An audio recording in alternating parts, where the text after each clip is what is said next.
Hi, I'm Michael with Drinks for He and She. Now as we get closer to opening He and She by Rachel Crothers, I'm going through the show and coming up with a period signature cocktail for each character in the show, and I'm going to show you how to make it.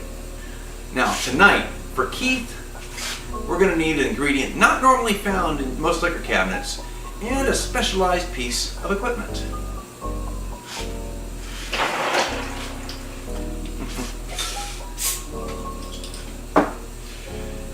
Keith is, beer and peanuts kind of guy. I can see he and Tom sitting on the porch enjoying a summer evening as the sun goes down after a long day of work, sharing a couple of cold brews. Now, beer in the U.S. has been very popular in Keith's time. Average consumption per person reached around 20 gallons a year. But the number of breweries had dropped from a high in 1873 of over 4,100 down to around 1,000. Now the temperance movement played a role in that, but a lot of it was also consolidation by the major players in the industry such as Anheuser-Busch, Pabst, and Miller buying up the competition. But as if that wasn't bad enough, beer in America was about to enter the dark times. In 1919, home brewing was outlawed as part of Prohibition. Prohibition went into full effect in 1920.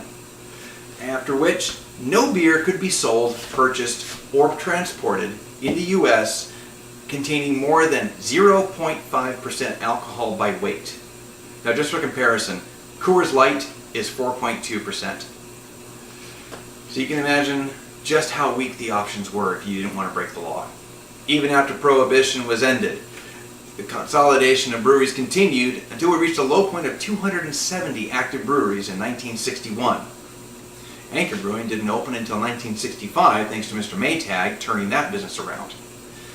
But the craft brewing industry didn't really begin until 1976 when the new Albion Brewing Company was opened in Sonoma, California.